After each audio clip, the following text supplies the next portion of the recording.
ಇನ್ನು ಸಿಎಂ ಸಿದ್ದರಾಮಯ್ಯ ಅವರು ಸಭೆ ನಡೆಸಿದ್ರು. ಶಾಸಕರ ಜೊತೆಯಲ್ಲಿ, ಸಚಿವರ ಜೊತೆಯಲ್ಲಿ, ಅದೇ ರೀತಿಯಾಗಿ ಅಧಿಕಾರಿಗಳ ಜೊತೆಯಲ್ಲೂ ಕೂಡ ಸಭೆ ಮಾಡಿದ್ರು. ಸಿಎಂ ಖುದ್ದು ಸಭೆ ನಡೆಸಿದ್ರು ಕೂಡ ಫೈನಾನ್ಸ್ಗಳ ಕಿರುಕುಳ ನಿಲ್ತಾನೆ ಇಲ್ಲ. ಮೈಕ್ರೋ ಫೈನಾನ್ಸ್ಗಳ ಕಿರುಕುಳ ಮತ್ತೆ ಮುಂದುವರಿತಾ ಇದೆ. ಹೀಗಾಗಿ ಮೈಕ್ರೋ ಫೈನಾನ್ಸ್ಗಳ ವಿರುದ್ಧ ಸಿಎಂ ಸಿದ್ದರಾಮಯ್ಯ ಮತ್ತೊಮ್ಮೆ ಗುಡುಗಿದ್ದಾರೆ.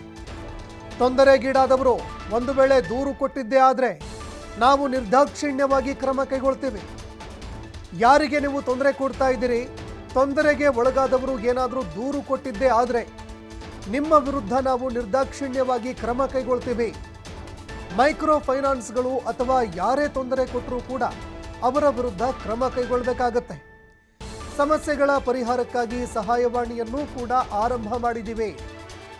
ಕಂಪ್ಲೇಂಟ್ ಕೊಟ್ಟಿದ್ದೇ ಆದರೆ ಅಂಥವರ ವಿರುದ್ಧ ನಾವು ಕೂಡಲೇ ಕ್ರಮ ಕೈಗೊಳ್ತೀವಿ ಅಂತ ಸಿಎಂ ಸಿದ್ದರಾಮಯ್ಯ ಮೈಕ್ರೋ ಫೈನಾನ್ಸ್ಗಳಿಗೆ ಎಚ್ಚರಿಕೆ ರವಾನೆ ಮಾಡಿದ್ದಾರೆ.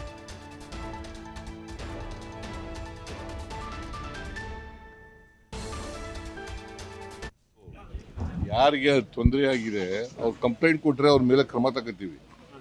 ಯಾರು ಇಂಥ ಮೈಕ್ರೋ ಫೈನಾನ್ಸ್ನವರು ಅಥವಾ ಮನಿ ಲೆಂಡರ್ಸು ಯಾರು ತೊಂದರೆ ಕೊಡ್ತಾರೆ ಅಂತೇಳಿ ಅದಕ್ಕೆ ಸಹಾಯವಾಣಿಗಳು ಮಾಡ್ತಾ ಇದ್ದೀವಿ. ಡಿ ಸಿ ಆಫೀಸ್ಗೆ ಕಂಪ್ಲೇಂಟ್ ಕೊಟ್ಟರೆ ಕೂಡಲೇ ಇಮಿಡಿಯೇಟ್ ಆಗಿ ಕ್ರಮ ತಗೊಳ್ಳೋಕೆ ಹೇಳಿದ್ದೀನಿ.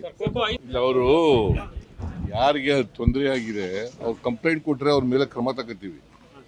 ಯಾರು ಇಂಥ ಮೈಕ್ರೋ ಫೈನಾನ್ಸ್ನವರು ಅಥವಾ ಮನಿ ಲೆಂಡರ್ಸು ಯಾರು ತೊಂದರೆ ಕೊಡ್ತಾರೆ ಅಂತೇಳಿ ಅದಕ್ಕೆ ಸಹಾಯವಾಣಿಗಳು ಮಾಡ್ತಾ ಇದ್ದೀವಿ. ಡಿ ಸಿ ಆಫೀಸ್ಗೆ